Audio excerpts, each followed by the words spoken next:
Welcome to day 196 of Project 365. I'm having such a hard time remembering this. Anyway, today I actually want to introduce you guys to a little bit of miming. I kinda know a bit about miming because back last year we did Our Town, and so that required a lot of pantomime. The only difference between pantomime and mime is in pantomime you can talk while you're doing it.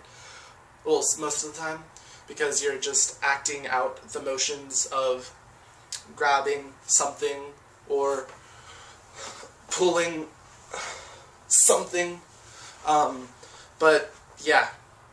So anyway, yeah, let's get started. Alright, so some basics into mime, and I'm not sure if you'll be able to catch this, so I'll have to move with my arms up here, which does take away a little bit from the believability, but whatever.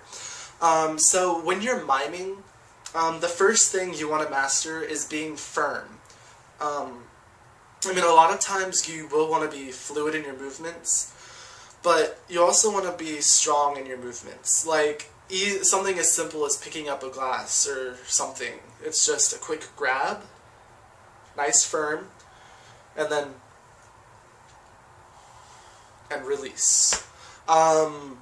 But it's always just being quick and firm with your movements. Something else that I learned is when you're miming, what you want to do is you want to look at your object, because it helps the audience believe it's real. Like, let's say I'm building a wall.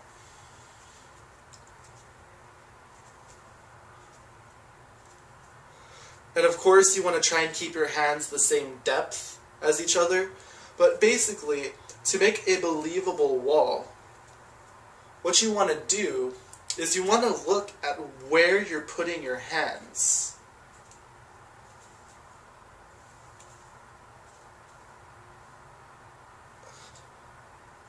But yeah, that was something that really cool, because when you look at where you're putting your hands, it makes it more believable for the audience. So yeah, that's what I was saying. Is basically, whenever you're doing anything with pantomime, or miming in general, is you want to look at the object you're grabbing, or feeling, or touching, because it helps the audience believe that it's really there. The other important thing about miming is making sure you get the volume, depth, and weight correct. Like, unless you're using it as your surprise, and I'll get into that next, but unless you're going into your surprise, you don't want to be able to lift a car and be like, woo! Like, a lot of times, a lot of good miming will be slapsticky, so like you'll be trying to pull a rope and you won't be able to see it because my arms are down here. But usually when you're pulling a rope, you want it to be about waist length, or waist height, because then it gives you the idea that you're actually pulling something, and it gives the audience that too. Yeah, so you always want to make sure that you have the weight correct, because that's what it really takes to make something believable, is you need to actually feel the weight in your hands even though it isn't there.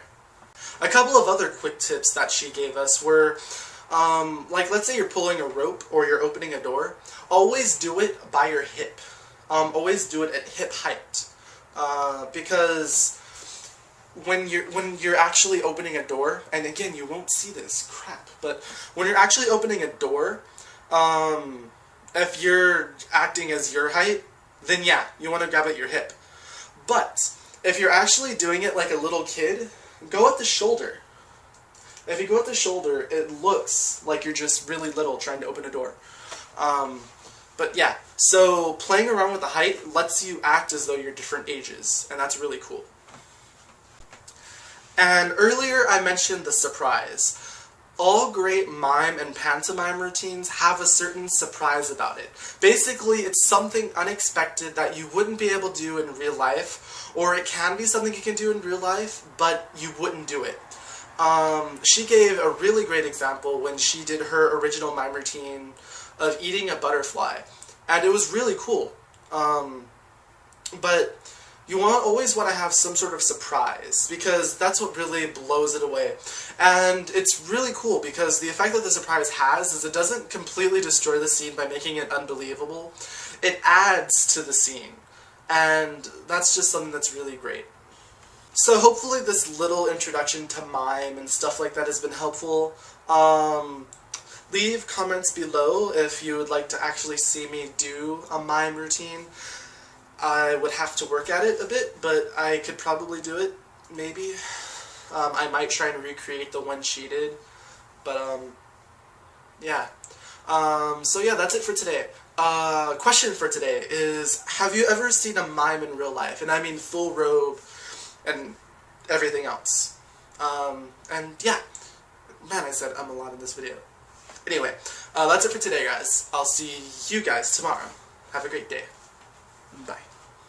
Bye.